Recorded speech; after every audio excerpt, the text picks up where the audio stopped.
can we demonstrate the beauty of the church, which you can see inside and exteriorly, but how can we bring more of that beauty to the actual streets that people can touch and see and get a taste of what's to come? So the initial idea was, why don't we just like get a wall somewhere in Eastern Market to paint a beautiful image of our church and maybe St. Joseph and put mass times. I quickly realized that that wasn't complying with city ordinances that would classify it as an ad. And so you'd have to go through all this permitting to get that.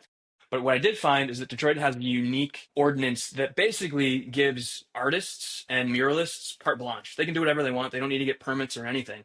As long as they have the permission of the building owner, they can paint basically anything as long as it's classified as not offensive, which is its own kind of subjective term. But once I determined that, I think I want to say if I had to give a year to it, it was probably around 2019 or so when I put together what this might potentially look like. It was then when the wheels started turning. Okay, how could we actually do this thing? And it wasn't until after the craziness of the pandemic died down in 2021 when we launched our big crowdfunding campaign, and it really took off like wildfire.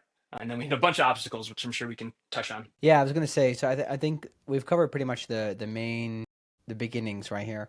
So let's go through those. Like walk us kind of one by one, just recalling the timeline. Because I don't know if you've actually gotten the chance to do this in a public situation, but kind of walk through all the challenges you came into, and how you guys overcame those, and what you would do differently, obviously, to avoid those challenges in the future if you're doing this again. In the case of this project, in hindsight, what we should have done better is we should have really fleshed out all of the details and had more firm agreements with the various stakeholders involved.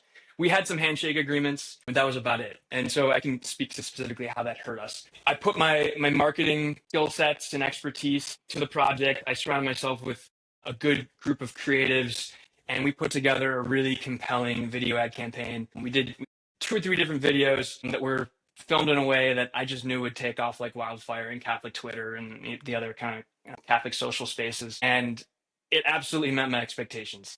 It was a really compelling and somewhat hilarious, self-deprecating. I was the face of it. It was good. I have to say, I still remember those videos. Yeah, like it's one of my professional career. This is like quasi-professional. It's professional adjacent. Like in my creative career as a marketer, it's one of the things I'm most proud of. Unfortunately, it was short-lived because you won't actually find the video anymore because we had to remove it for reasons I'll get into. The long story short is it hit our target audience perfectly. It resonated with everyone that I was looking to get it in front of, and we raised all the money we needed.